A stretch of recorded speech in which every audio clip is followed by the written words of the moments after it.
Benvenuti, welcome to Monza, pride of all Italy and one of racing's legendary tracks. Welcome also to Speed Channel's coverage of the International GP2 Series for aspiring Formula One drivers of the future. I'm Bob Marshall alongside David Hobbs and Steve Matchett. Once again, this is the second race of the weekend for the GP2 field. Saturday's main event featured both of the championship leaders, and of course, the results of that race formed the grid for today's sprint affair. So let's take a look at the highlights of Saturday's long race. At the start, it was championship leader Heikki Kovalainen starting from pole alongside Nico Rosberg, who stands second in the points, while American Scott Speed third in points, also third on the grid. But the early action was at the back as Juan Cruz Alvarez and Olivier Pla collided. While up front there, Scott Speed gets a tap from Jose Maria Lopez. It was a wild affair. Kovalainen scrambling through the turn one complex, keeping Rosberg behind him. The Finn was not happy with Kovalainen's tactics throughout the day. Here's another look at the start from behind. Pla and Alvarez going for the same piece of racetrack.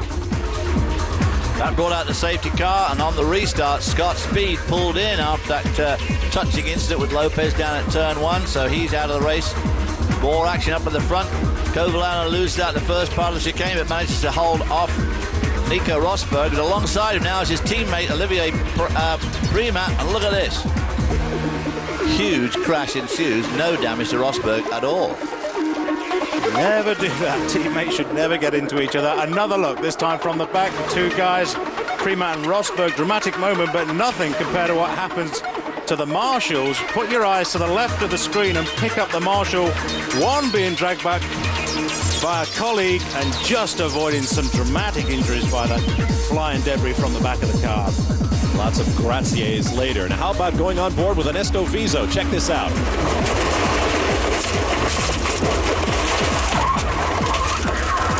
It's called a miscue, I think. A mishap as he tripped over Sergio Hernandez. Pretty tame affair from there. Pulled off Rosberg for the Finn's fifth win of the year. Increases his championship lead. Now let's hear from the top two finishers. Heikki, congratulations. An unbelievable and relentless pressure from start to finish. Yeah, it was really difficult. I mean, the car was really good yesterday. We managed to take pole, and I mean, it was okay today as well, but I was struggling with the rear grip a little bit, and a lot actually. And, I was going to say, Lesmer's lap 17. Yeah, it was a big moment there, and I mean, I had a few moments sort of all the time there, and then when Nico was catching me, I just thought, you know, just don't make a single mistake now. Just keep it on island and you know, try to you know, make him to work more, and you know, it paid off, but it wasn't easy. Talk us through the first couple of corners. First of all, that first chicane with Heikki, very spectacular. Yeah, it was stupid. Every time Heikki messed up on the first part, and I had nowhere to go, you know. Then he had tried to get around the second part somehow. Obviously, always went a bit straight, you know, by accident, you know, because I'm out there. And it happened twice, and there's just nothing you can do, and that's it. Very spectacular racing. And now that incident with your teammate Prima. It's bloody stupid. I mean, where do you want me to go? He just pulls over and drives into me. Where do you want me to go? Great race behind Heikki for the distance. How did the two cars compare? I don't know. I mean, it seemed pretty similar. He also had a big problem with oversteer, it seemed like. And no, I think I was bloody quick throughout the race. Well, that was Speed Channel's Peter Windsor doing the interviews, and I think perhaps Nico Rosberg was a bit self-serving in his assessment. I think if you look at that replay, he had quite a bit of room to the right of him in actual fact, and whereas, of course, his teammate Prima was being squeezed by Piquet, who'd just gone straight on the chicane. Here's a look at the results. As you see, Nico Rosberg sitting in his car, very much a man of the moment in GP2, doing a lot of testing for the Williams Formula One team and doing some fist pumping there as he gets psyched up for this short sprint race. Results of yesterday's main race in the upper left, and that sets the grid. There you see Scott Speed way back in 21st position, but the top 8 finishers are inverted. So 8th place finisher Ferdinando Manfredini of Italy will get his first pole of the year, and it comes here in front of his home fans in Italy. Things a little quiet in the Formula One garages. This is, of course, the Italian Formula One Grand Prix weekend. There is Scott Speed, well back on the grid in 20th spot with a lot of work ahead of him if he is to come forward. Red light showing from the gantry as the cars roll off. We'll see what that means when they come back to take up their start positions. Right now, let's turn to the starting grid for today's race. On the front row, Monfardini of Italy for the Durango team, alongside Swiss Neil Gianni for Racing Engineering. Row 2, Giorgio Pantano and Adam Carroll, teammates for Supernova. Giorgio Pantano got Formula 1, Formula 3000, and now IRL experience. On row 3, Nicolas Lapierre of France for the Ardent International team, alongside last year's British Formula 3 titleist Nelson Piquet Jr. of Brazil for High-Tech PK Sports. On row 4, the 2 championship leaders, Nico Rosberg and Heikki Kovalainen, just 9 points apart. So obviously looking for more of a dust-up there as we had yesterday with those 2 guys. Moving back to row 5, Can Artem of Turkey gets his best qualified performance of the year for iSport International, alongside Japanese driver Hiroki Yoshimoto, who picked up a point 2 weeks ago in Turkey. Row 6 is Clivio Piccioni from Monte Carlo in the Durango, and Juan Cruz Alvarez from Argentina in the Campos Racing. Moving to row 7, Matias Lauda, son of Nicky Lauda, for the Coloni team, alongside Malaysian Farouz Fauzi for DAMS. Row 8, we've got Tony Valanda, who's standing in for Gianmarie Baruni, and Hernandez there, who had that huge crash at the beginning of yesterday's race. Moving back to row 9, there's Alexander Negrão of Brazil, alongside Borja Garcia of Spain for Racing Engineering. Row 10, Alexander Primat, who had such a dramatic exit from yesterday's race, and Scott Speed, who also got damaged at that turn 1 incident, starting back in 20th spot. On row 11, Jose Maria Lopez of Argentina for DAMS, and Giorgio Mondini for David Price Racing. Row 12, Olivier Pla, who also got involved yesterday, and Ernesto Viso, who got put to the back of the grid. So there's your starting lineup. The cars are on track after a heavy overnight downpour. The track is now dry. The field is ready to go. We'll be back in a moment for the start of the Sunday finale for the GP2 Series at Monza. Stay with us. Welcome back to weekend number 10 of the inaugural GP2 Series. Bob Varsha, Steve Matchett, David Hobbs with you. Monza, Italy. Sunday sprint race. The field coming set. You see the drivers moving at the very last moment from the clean line on the left over to the start positions for the even numbered row on the right. Good weather, dry track after heavy overnight rain. It's going to be a little bit green on the racing surface. Well, now we're getting flashing red lights. That's an aborted start. Monfardini, the pole sitter, moves away a little tentatively, and now I think nobody's quite sure what to do. Neil Yanni's slow away. Some cars not moving at all. Well, we'll obviously have to do this again. Several drivers now waving their hands, meaning they've lost the fire. That's Lopez to the left of your screen with the flashing red light. There's Lopez. Well, you called it earlier on, Bob, by saying that one of the red lights was on the gantry there just before they rolled off on the formation lap. So obviously I think they must have some technical problem with the starting gantry lights that's caused this delay. Brief look at Heikki Kovalainen parked. Nicolas Lapierre. Giorgio Pantano, Nico Rosberg also not moving. There's another look. Neil Yanni left in the red helmet.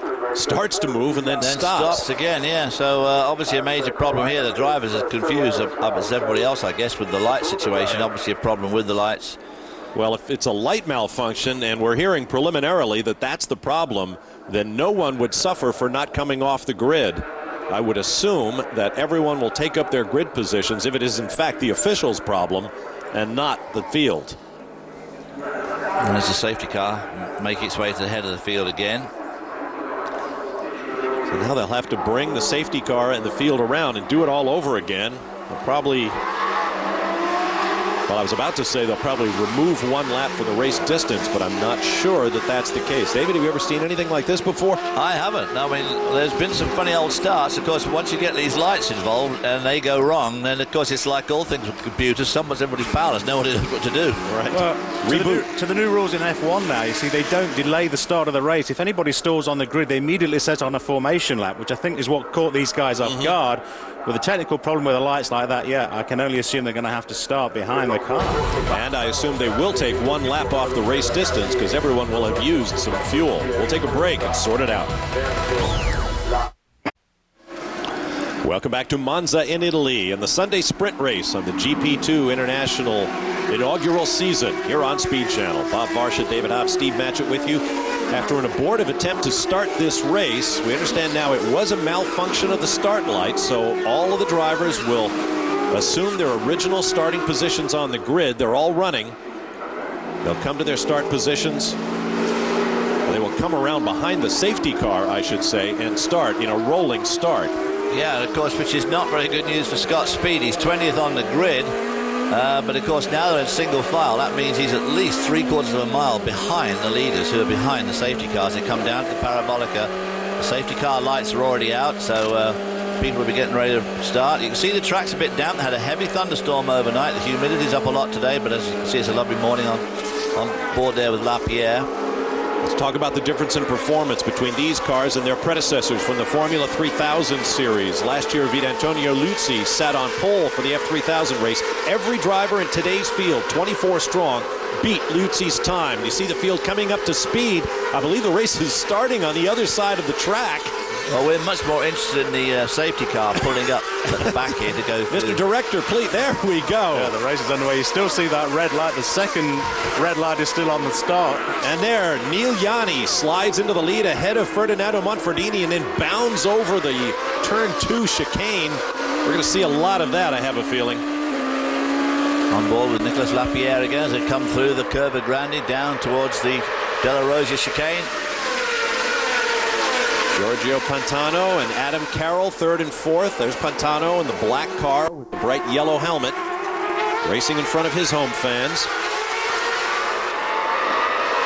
And Nicolas Lapierre, Nelson Piquet Jr. in the aqua-colored car, Nico Rosberg in the ART, the white machine. And Kovalainen right behind him, and those, of course, those are the two championship leaders. And points in today's race are only down to 6. So you got to be in the top 6 to get points. Neil Yanni making a sprint out the front here. The rest of the field being held up somewhat by Fernando Monfardini, who coming 8th yesterday after that crash-strewn race, started on the pole, and he's holding a lot of these guys up. Monfardini's not exactly had a stellar year so far, only having 2 points in the championship as opposed to the leaders 97. The thrill it must be for these young drivers to race here at Monza. That's Rosberg in white, dipping on a line going underneath fellow second-generation racer Nelson Piquet Jr. as they go through the Parabolica. Look at those different lines. That Jan Artam in the dark car, Yoshimoto, the Japanese driver, in the red car. These are all Dallara chassis, all powered by 580 horsepower Renault V8s. Now down into turn 1 through that tight chicane, right-handed chicane. Let's see how they filter through there. Nico Rosberg picked up another spot, moving into 5th past Nicolas Lapierre, and you can see that dry line, particularly under the trees, where the road still looks damp. It does look damp to me. You don't want to be offline. You can look how damp it is as you go down to this chicane here. Monfordini there, Pantano. Ooh. Oh! Wow. There goes Lapierre shooting across the gravel. Now he's going to have to drop back there and let some people repass him. He just rocketed across that gravel trap. Yeah, passed about 3 cars. We saw Nico Rosberg get back by. The rules are, if you do that, if you cut the chicane, or in this case go straight through the gravel trap, you must yield any position you gain by doing that. You have to give that position back or you will be penalized. He was trying to get around Rosberg there on the inside, and obviously he was going way too fast. Yanni remains the leader, then Monfordini. Now that'll be driving Giorgio Pantano crazy. Another look at Lapierre bounding through the kitty litter. Well, he did the right thing by keeping the power on. You have to drive through that gravel trap, otherwise you just become bogged down. If you take your foot off the throttle, you'll simply bog down in that gravel and your race will be over. So he did the correct thing. You have to give those positions back. You also notice on that replay that the yellow flag was waving. The course marshals here at Monza are among the best in the world. The Italians take great pride in their marshalling. Kovalainen, the championship leader, got past Nelson Piquet Jr. This Yoshimoto going all the way to the pit wall at Jan Artam and Piccioni of Italy, getting brave in front of his home Well, fans. I was going to say all the Italians wanted to do well here, especially Giorgio Pantano, who is being held up here by Monfordini. Neil Yanni, of course, out the front, has picked up the fastest lap of the race so far. He's the only guy here that's got any clear track in front of him. There's Keith Rosberg. And that fast lap is important. Remember, in GP2, it's worth 2 championship bonus points.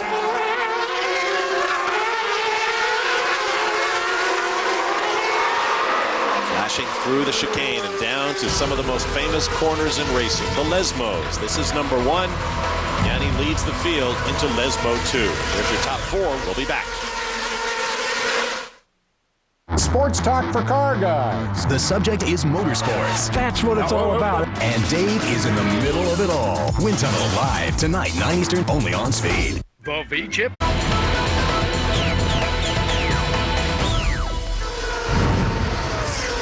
Welcome back to the GP2 Sunday Sprint race from Monza in Italy. Bob Varsha, Steve Matchett, David Hobbs with you.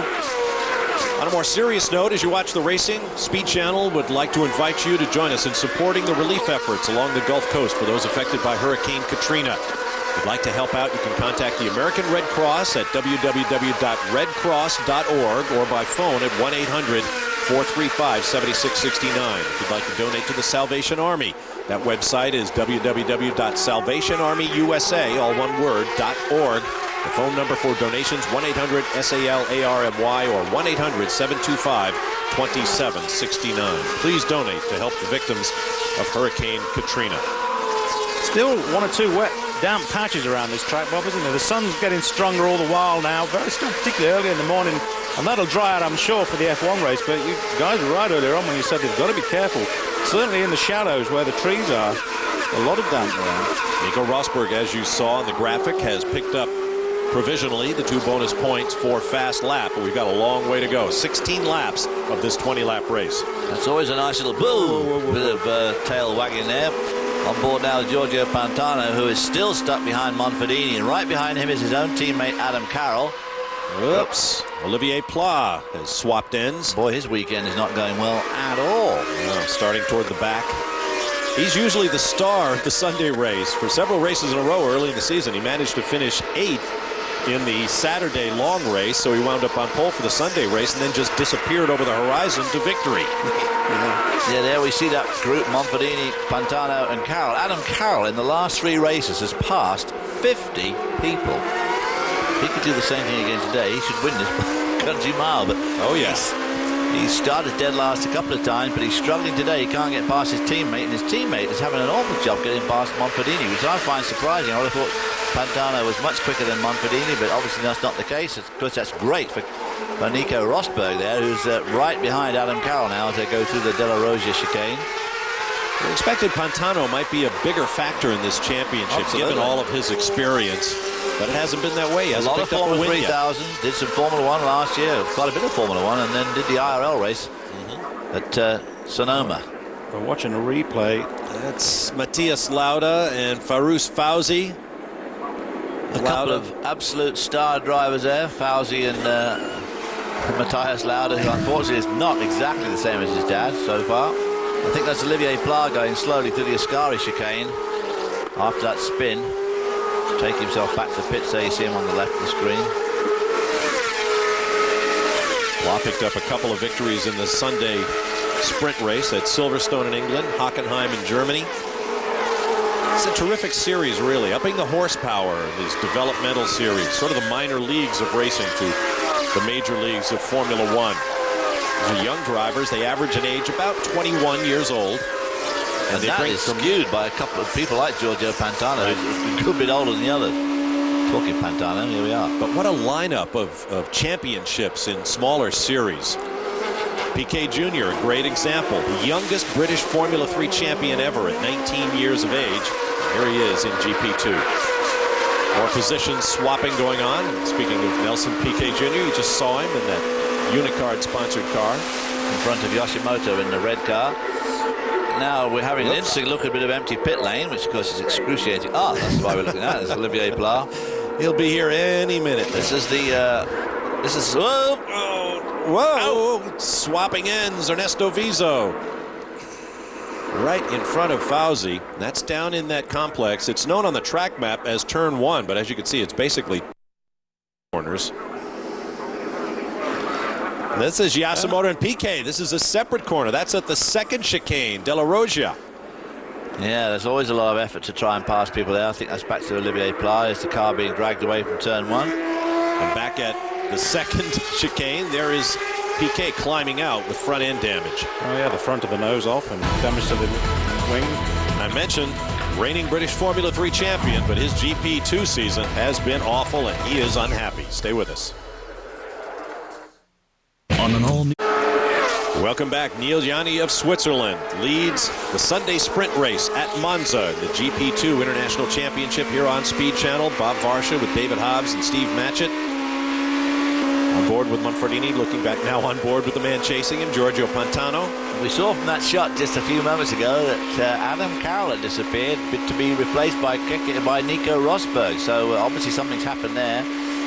While we were gone, on board Manfredini, here comes Pantano. Pantano, for some reason or other, is quick everywhere around this track, right on Manfredini's tail, until it comes to the crucial point of coming down to turn 1, and he just cannot come to grips with him. There's Olivier Pla. Boy, we've seen a lot of that lately. After picking up a couple of wins earlier this year, he's been doing a lot of standing around in the pit lane.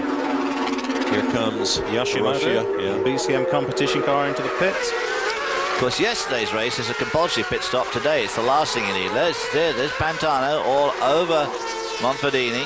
Yoshimoto obviously in as a result of his contact with Nelson Piquet Jr., which put Piquet out of what had been to that point his best weekend. Oh, and it's Jose Maria Lopez. Attrition beginning to mount here. Oh, that's what happened to Lopez. Yeah, that's down at turn 1 again. My goodness. Dear, oh dear.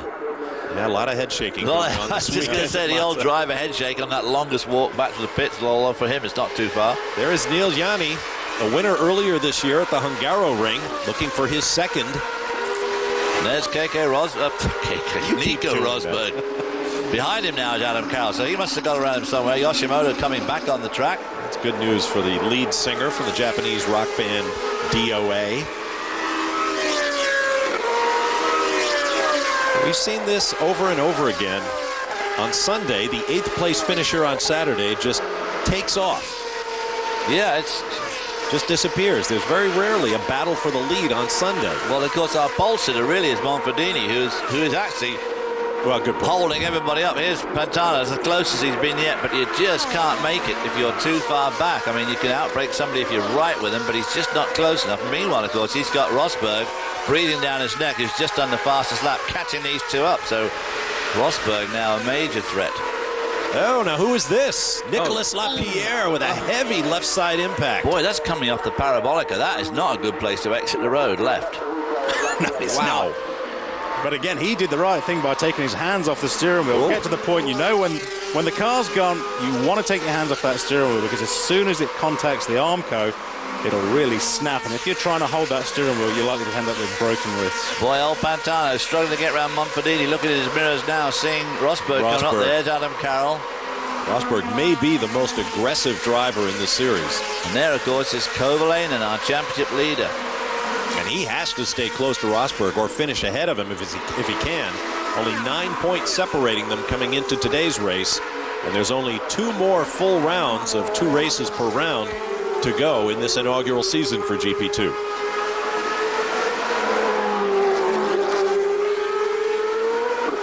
Kovalainen shadowing Rosberg. They are off into a race of their own for this inaugural championship. Scott Speed in 3rd. Came into the weekend 38 points behind as his season takes a bit of a nosedive. We'll be back in a moment to Monza.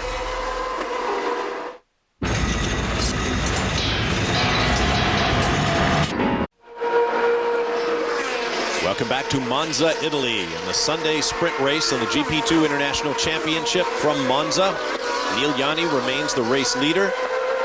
Pole sitter Ferdinando Manfredini, or Fine and Dandy as he's known to our announce crew, is holding up Giorgio Pantano in 2nd place. The man on the move has been Nico Rosberg, who is now up into 4th behind Pantano. Kovalainen, as you can see, has slipped back here. He was right behind Nico Rosberg. Gosh, I'll get that right one these days. Nico Rosberg, but he's dropped back behind this battling group here. So there you see the gap back to Kovalainen from Yanni, over 12 seconds now.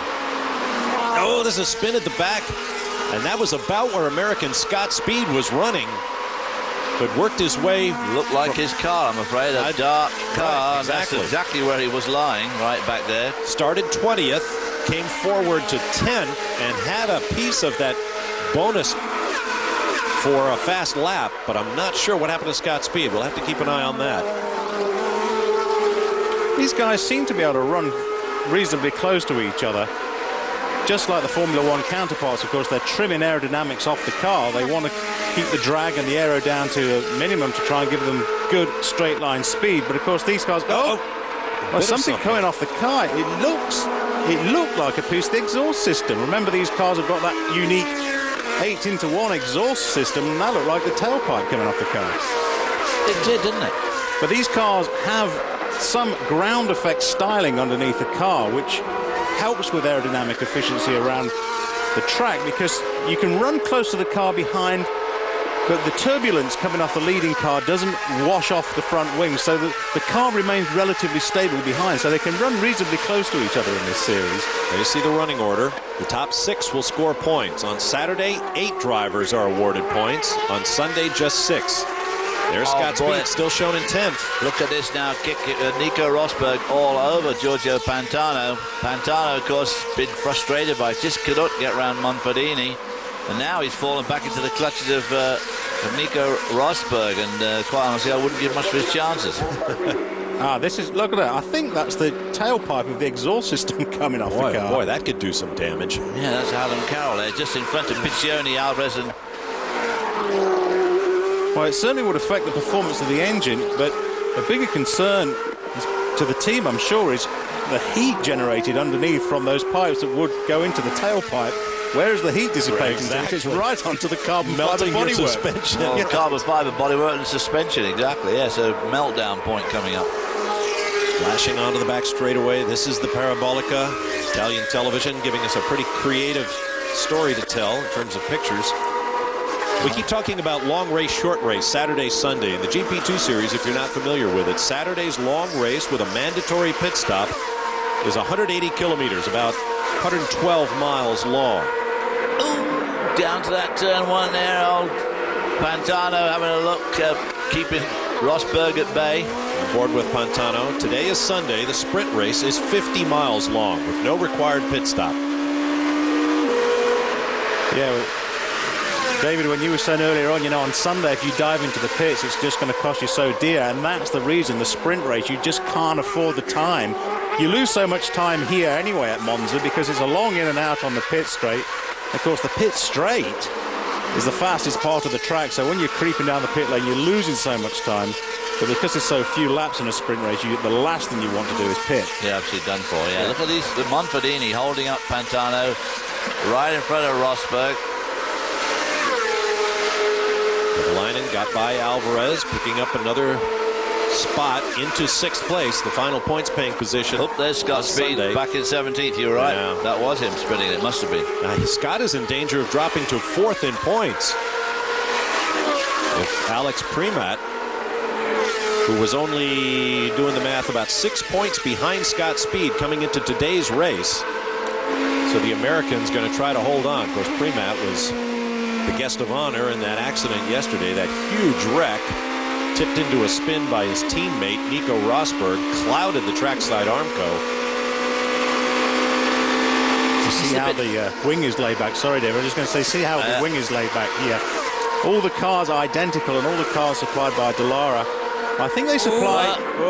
Rosberg having another look down the inside of Pantano, who again foils that attempt. But by the same token, cannot get around Monfordini. So now old Pantano's got to have 4 eyes, 2 in the front and 2 in the back. He wants to keep his eye on Monfordini and try and get around him, but he's just got to keep his eyes glued to that mirror.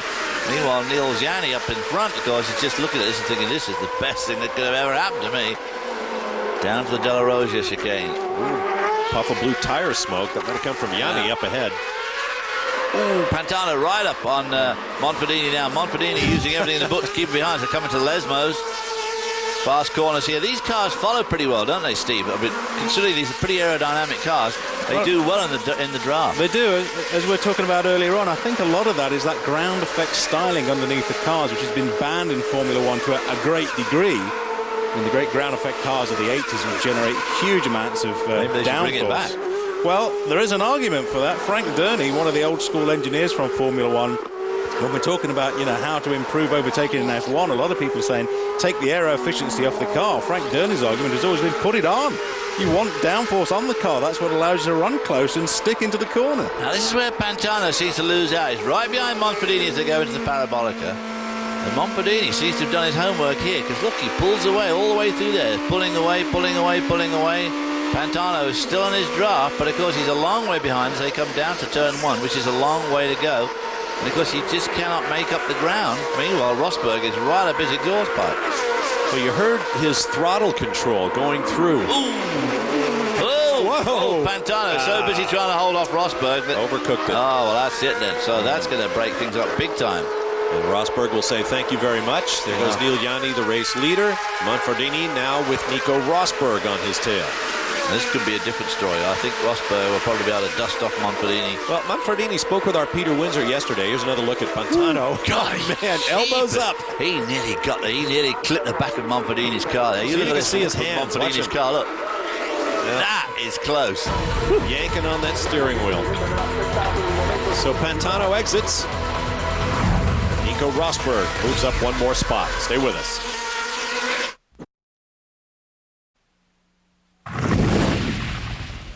Once again, Speed Channel invites you to support the relief efforts for those affected by Hurricane Katrina. If you'd like to donate to the American Red Cross, go to their website at redcross.org or by phone at 1-800-435-7669.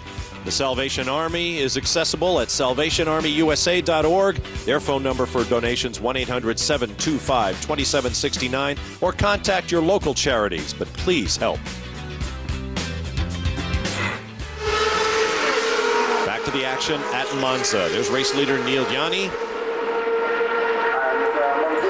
Got another visitor to the pits, and as David Hobbs mentioned earlier, not making the pits, Mondini parks. Another Italian driver who'll be disappointed not to have done better in front of his home crowd. Look at that red light on the gantry is still on. So they've got to get that fixed before the start of the Formula 1 race coming up. They're talking about that over in the garages. Nico Rosberg goes to the outside of Monfordini as they come down to turn 1. Monfordini is trying to hold him off. They go in the corner. Giorgio Pantano is coming back.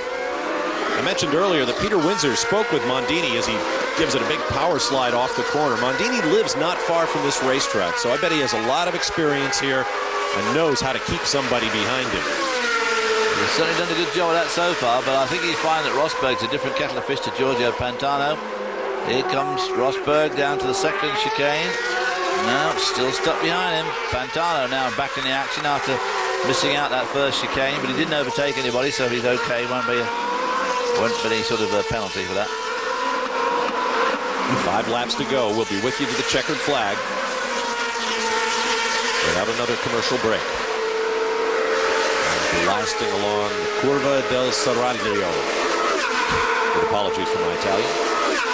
There's the running order. See if Scott Speed has advanced. Carroll not overtaking 50 people today. In fact, he slipped back one slot.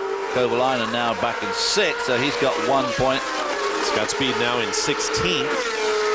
On a brutal weekend for his championship hopes. He may drop back to 4th, depending on, well, Alex Premat is behind him now, so Scott Speed is probably still safe in 3rd, but falling farther and farther behind the contenders, Heikki Kovalainen and Nico Rosberg. Both of whom at the moment are in point-scoring position, so that, as you say, that gap's going to get worse. I keep watching this train and watching Rosberg peek out and have a look, and although the cars can run close together, or relatively close, it's still very difficult to overtake, isn't it?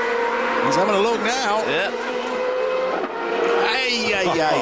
Boy, he's risking his front wing. He's risking his front wing trying to overtake an Italian down at turn 1 at Monza is not a very good idea. You've really got it squared away. The cars and the driver, they work so hard to get into a position to overtake, and down that long pit straight. Oh, here it goes down the outside, coming into that second chicane. Now can he make it stick? Swoops across his bows, a risky move, but he certainly did it to perfection, pulled it off. Now Pantano, as Monfordini loses a bit of momentum there. Pantano's having a look around the outside as they come to Lesmo. Right with him. Yeah, Monfordini's making this very difficult. Not sure that's entirely legal, all that lurching around the track, but of course he's slowing himself up, which is great for Nico Rosberg, who's now setting off in hot pursuit of Neil Yanni, of course, who's had led this race from the, well, not from the drop of the flag, but from ever since the pace car pulled off. Well, he had to work to get that move to work, to come off, didn't he? He did. But he did it really well. I mean, he worked on him. He followed him down to that Della Rosia and whistled round the outside. Monfordini was here blocking the inside, but of course he got it all wrong. Rosberg did a beautiful overtaking maneuver there around the outside as they went into the first left-hand bit. Monfordini had one shot right after Rosberg got past him to try and get that position back. You lose 2-3 meters and away he went. Rosberg pulling away though now. Yeah. Pantano once again trying to get around Monfordini. Down to the chicane at turn 1. He pulls it off. Boy, but he didn't do that about 20 laps ago or 18 laps ago. See if Pantano can draw away now. We're on board with Monfordini. Notice the shifting is done with his fingers on the wheel. Formula One style paddle shifting. Let's have another look at that. Good cloud of brake dust. Textbook, really. Yeah, Monfordini had a thought about blocking him then when it was too late, but obviously decided wisely against it. Well, pretty good race driving by Monfordini. I mean, kept him behind cleanly and legally for as long as he could, and then finally gave it up when he knew he was beaten. Now, the difference here is that Nico Rosberg is second in the championship. Pantano is 7th. Monfordini 22nd. And you can see that Kovalainen there has passed Adam Carroll for 5th, so that's another point. Or now he's got 2 points. Scott Speed still in 16th. If there's one change I would make to the format of the series is I'd have a second qualifying session. I wouldn't allow the results of the first race to set the grid for the second race, because take Scott Speed, for example. You go out early in the first race, you start dead last in the second one, and your weekend is basically destroyed. I'm not sure about that inverting the grid either, really, where, you know, if you finish the race in the 8th spot, you get the pole for the next race. Yeah. I mean, suppose your car breaks, you know, a mechanical problem that's not your fault, or someone else runs into you. I guess very little way of getting back in it. I think the thinking behind it, I'm guessing this, is that, you know, if you're very fast and you win the race in the first race, in the second race you should be able to dive your way through the field, fight your way through, and that should give exciting racing. But is, you know, I guess what Rosberg's doing right now, but it doesn't happen all the while, does it? I think what it also does, though, is it sets the field by Speed for that second race. And as a result, we don't see an awful lot of passing except for those inversions at the front. So Kovalainen there, just 10 seconds behind the leader now, also having set fastest laps. That's another 2 points for him, which he's obviously going to need if Nico Rosberg stays in front of him in this race. Nico Rosberg trailing by 9 points going into this race. Quite an interesting difference in the handling of the GP2 cars to the F1 cars. All the F1 drivers around here complain of understeer, and all the GP2 cars, to me, appear to be oversteering. The front of the car seems quite stable. They do, don't they? Because they're running very small wings, like the Formula One cars are here, to reduce drag, but they obviously don't have the massive downforce that Formula One cars have. This is the fastest track in Formula One. By comparison, the Formula One cars, the fast ones, qualify at about 1:20, 1:21 seconds per lap. Our pole sitter for this weekend, Heikki Kovalainen, lapped at 1:33. These cars are topping out at about 198 miles an hour in a straight line. The Formula One cars are up in the 220s.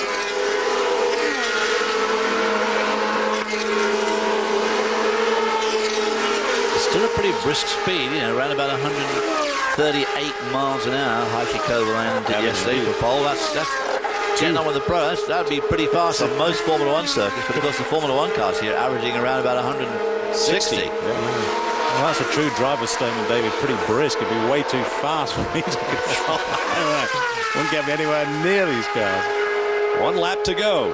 Can Nico Rosberg close up on Neil Yanni? He's going for his second race victory of the season. Vilander there in 8th.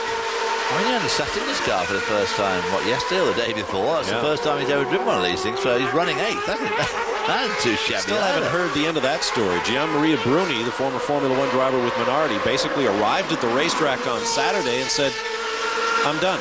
I'm out of here, to his Coloni team.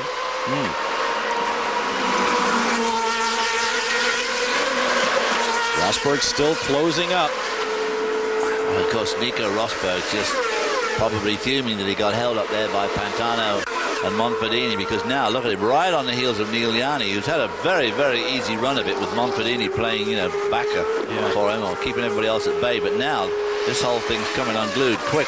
But Rosberg looking for his with fourth one victory. lap to go, or now just a few hundred yards to go, Neil Yanni's not going to let him go easy.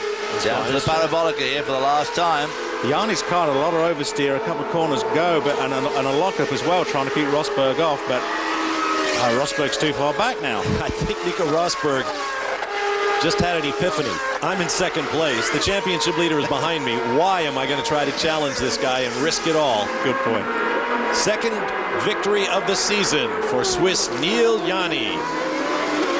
Driving in the tire tracks of his countryman Clay Regazzoni, hoping to become a Formula One driver like Clay was.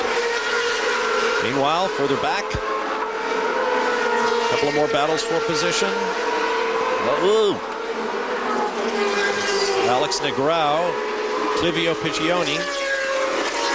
Negrão picking up a spot there as they come to that last turn for the last time.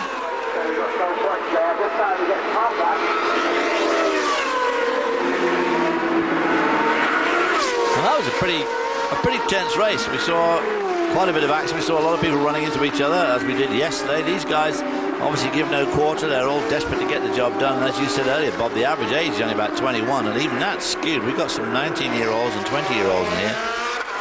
So they're very young, and of course they're all trying to put on a good show in front of the Formula One bosses. But of course the one thing you don't want to do is crash in a situation like that. Well, the guys who put on the best show, Neil Yanni and Nico Rosberg. Giorgio Pantano picks up another podium, still looking for that first win, as is American Scott Speed for that matter. For Scott, this has not been a very productive weekend. Scott Speed was having a good run there. He started off in 21st. He was up to 10th. He had done the fastest lap of the race. But then, of course, he had that spin down at the De La Rosia chicane and put him out of running. So, as you say, his third spot looking pretty tenuous in the championship at the moment. Good look there at the heat of the battle between Neil Yanni. Yeah, Yanni locking up big time there.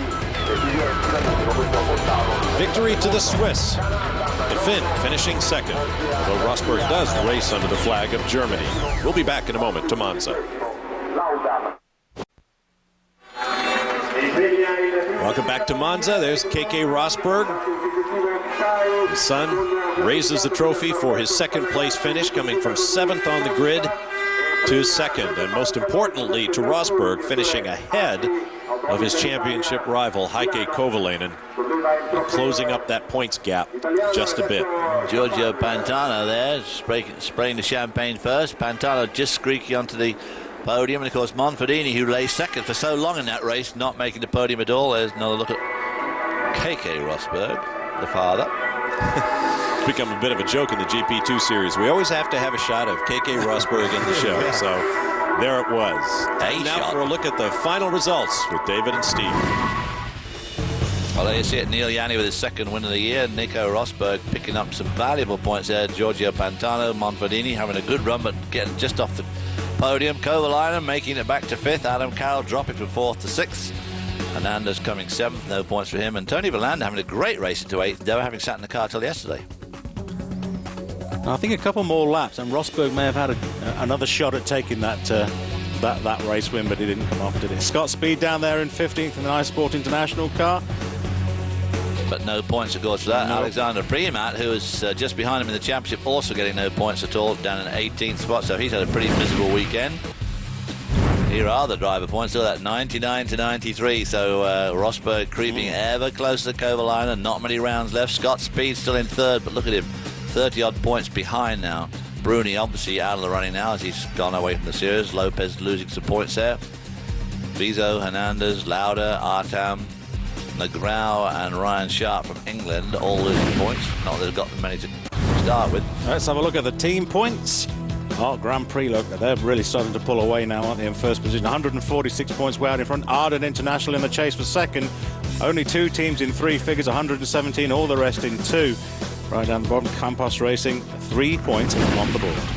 2 more rounds of the championship at Spa in Belgium and Bahrain. For now, that wraps things up from Monza. Don't move a muscle, however. The Acura pre-race show for the Italian Formula One Grand Prix at Monza is coming up next. That, of course, will lead us straight up to the roll-off for round 15 of the 2005 Formula One World Driving Championship. For David Hobbs, Steve Matchett, and Peter Windsor, I'm Bob Varsha. Stand by for live Speed Channel coverage of the Italian Grand Prix.